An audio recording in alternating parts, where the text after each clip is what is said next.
Hello, beautiful and lovely gamers. My name is Jonal. You had it, I had it, we all had it. Bad teammates, bad games where it just feels like our team was replaced by monkeys and the enemy team got half of team envious. It's frustrating, it's irritating, and that's what we're gonna talk about today. In general, every time, and this happens a lot because I talk to this when people come to private coaching, that especially when people struggle ranking up, a lot of time what they talk about is bad teammates. And in a lot of examples, I've been into discussion where people have been like, oh, but you can see here, my Winston does this dive here, or my team pushes like this, or my team doesn't push, and my support does this, and they waste ultimates here, and whatever. How am I supposed to do that? Or I have a Doomfist that's consistently feeding, or my Ryan is consistently feeding. How am I supposed to deal with all this? In general, we're talking a lot about how the team is trash. And this especially goes for low elo players. And while I do see people in GM flaming me every time I play, which totally is not my fault, of course it's their fault that I'm playing poorly that game, what we see is that a lot of people struggle with it. So I'm going to give you some tips on how to deal with bad teammates, how to win with bad teammates. The most important thing is to understand that, especially if you're in low elo and you say, I got a tweet not too long ago where someone asked for help because their team is too stupid. And the best way to deal with a team that is quote-unquote low IQ, right? So if the enemy team is struggling, if your team is struggling, you know, they're not playing very good, they're not playing very smart, and you are, what you have to understand, if you're in silver, you should be able to abuse the weakness of the enemy team. And that's the most important things to understand about Overwatch. It's not so much about the fact that your team will do good. It's more about, will you perform good and punish the enemy team? If I play, I just recently placed my Doomfist account, my Doomfist Run Trick account.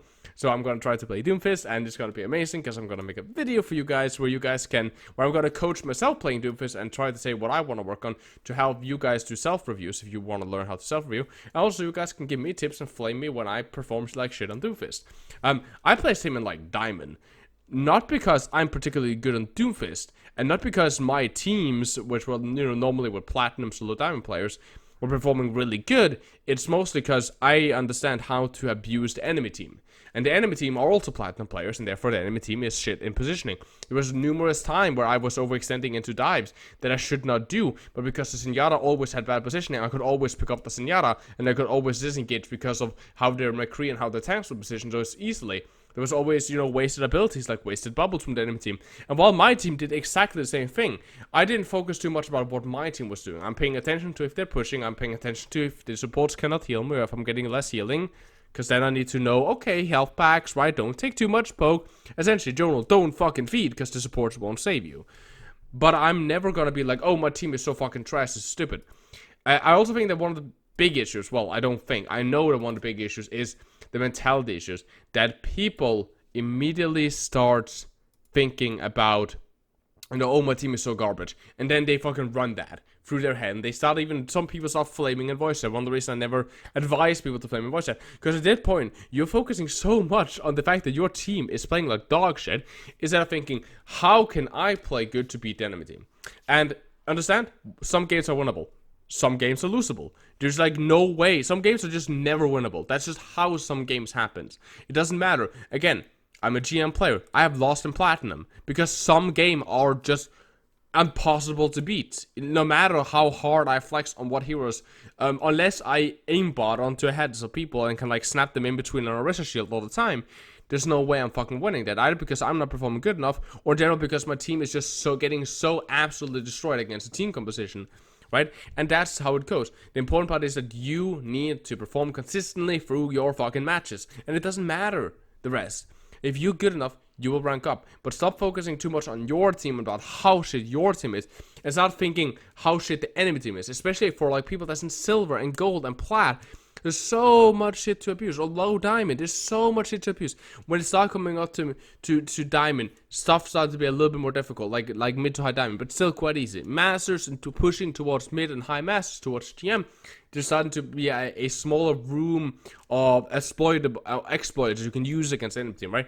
And at that point, you gotta see a little bit and play a little bit more like a team player, which is one of the reasons that I normally always lose my very first placement games on my main, as I'm playing on Master's account, I'm playing on my Diamond account, I'm having a good time, I'm doing my stuff, and then I jump into GM, and my whole like solo carry, I'm just gonna wreck you guys playstyle immediately has to be tossed out for a more team-oriented place, that where I actually need space for my tanks, I need so and so and so on, because they have a fucking Widowmaker that can headshot me through a wall because she's just so fucking good. The second thing that's important to understand, if you have shit teammates and if they're being toxic, just mute all voice chat, focus on yourself, is to not die. And this is just a general carry tip, which will help you carry. Deaths in Overwatch, or even worse, what people don't understand, taking so much damage that you're removed from combat is the same as dying. Especially if remember, okay, you die, so okay, let's say you have a 10 second, let's say it takes you, from death to back, let's say it takes you 20 seconds, okay? From the time that you died to efficiently get into a team fight, let's say it takes you 20 seconds. 20 seconds is a long time of you not being able to do shit. That's 20 seconds, and normally there's a team fight happening where you were not able to, if there was an opportunity for something that you could maybe capitalize on, maybe something that you can kill, pressure something, maybe build an ultimate, all of those things just straight out the window, because you are essentially AFK every time that you die. You're not doing anything. Same happens if you take too much damage and it's too much on a flank. This is why, for example, you should never try to... That's why flanking backlines as a Genji is really risky. Because as soon as you take damage, you have to run for a health pack and cannot peek and cannot play aggressive because you're so low and you cannot get healed. You're quickly taken out of combat. And if you're taken out of combat, you are again the same as dead, because you're not doing anything. Right now you have the same state. It's simple. You might come faster into combat because it won't take you 20 seconds to fucking pick up a health pack. But taking you 10 seconds to pick up a health pack is still a shit ton of time. And essentially, the entire team fight will end in 10 seconds. 10 seconds in a team fight is like millennials. It takes ages, depending on what team comp, of course, you're running. If you're running bunker, then 10 seconds is like, you know, just the Orisas kind of circle jerking each other's shields off and just trying to break those. But that's the important things. Focus on yourself and focusing on exploiting the enemy team, especially towards the lower ranks. And then... of course, pay attention to a team that, okay, I have a monkey that loads the fucking full engaged dive. I need to be ready to capitalize on his mistake, so that at least his dive, at least hopefully, can maybe get some value for me, maybe a distraction, or at least do something for me. The same with my healers or shit. Okay, I have to remember that my healers will not peel for me efficiently. They won't pocket me efficiently. So that's something that I need to note about how aggressive I can play. But besides that, exploit the enemy team. Don't think too much about yourself. About your team. Focus on yourself and do not die. Try to stay active throughout the match. It's more important that your bots of teammates, let's say you're silver and you're supposed to be a gold or platinum player, much better that your bot teammates that are like silver die and wears down the enemy team's resources, and you're setting up plays and consistently, you know, capitalizing opportunities. That way you can actually carry comparatively to you being like, oh, my team is so shit, I'm not gonna, you know, I'm just gonna die here. Then you die, and then, well, they lost their carry, which is you.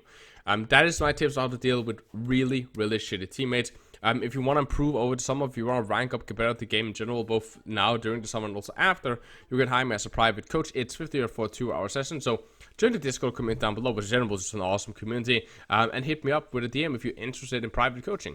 As always, you can follow me on Twitter and Twitch, both of those linked in the description, and you can ask questions and VOD reviews on the Discord server. In general, meet awesome people that like gaming just like you, and hopefully, you know, you can submit VODs, you can talk to people, discuss. Then we'll have a good time, share memes. There's all kinds of amazing stuff on that Discord server, so I highly recommend you checking that out. As always, guys, liking and subscribing to the video if you liked it. Of course, always appreciate it. And subscribe and bell notification, because YouTube hates announcing that I make stuff. They're like, nah, let's just keep that down low for, like, you know, secret underground dealings here. So subscribe and bell notification, make sure that you actually get notified every time there's a video out. But I love you guys very much. Peace to guys, stay positive, have a lovely summer, and always, guys, my name is Jonal, and you guys keep telling me in your crosshair.